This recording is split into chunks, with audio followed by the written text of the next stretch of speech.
I've had a few injuries, and the interesting thing is they didn't really have anything to do with overuse or sport impact injuries as an Olympian. They came in life after sport. The first injury was tearing my ACL. I slipped, my leg got caught between literally a rock and a hard place, and I fell with all my weight and blew my ACL. So it was complete ACL reconstructive surgery. The second surgeries I had were both at once. It was a root meniscal repair. I tore the meniscus completely out of the root. And then I had a high tibial osteotomy at the same time. And how I sustained this injury, the root meniscal repair, was the goofiest thing. I was dancing in the house. I was goofing around, trying to do the Red River Jig. I'm from Winnipeg, Manitoba. That's what we do from there. And I heard something pop.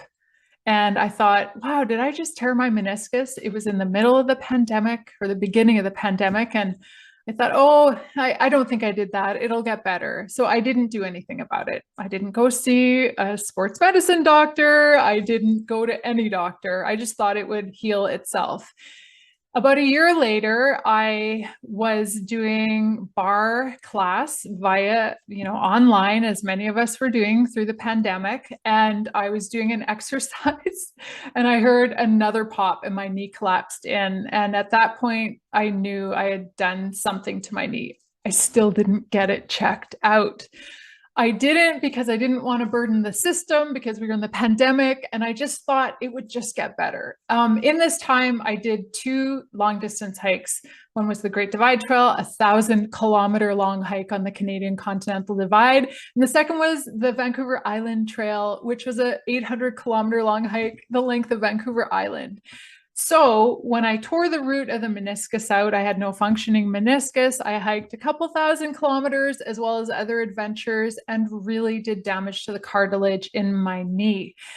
Dr. Mark Hurd, my wonder surgeon at Banff Sports Medicine, Dr. McIsaac first diagnosed it, Dr. Hurd confirmed it, and had suggested the high tibial osteotomy to take the pressure off of the cartilage that I had damaged. And I damaged this cartilage by not taking action and not getting it checked out. And I still can't believe I did that, but I did it. And so it led to this really big second surgery.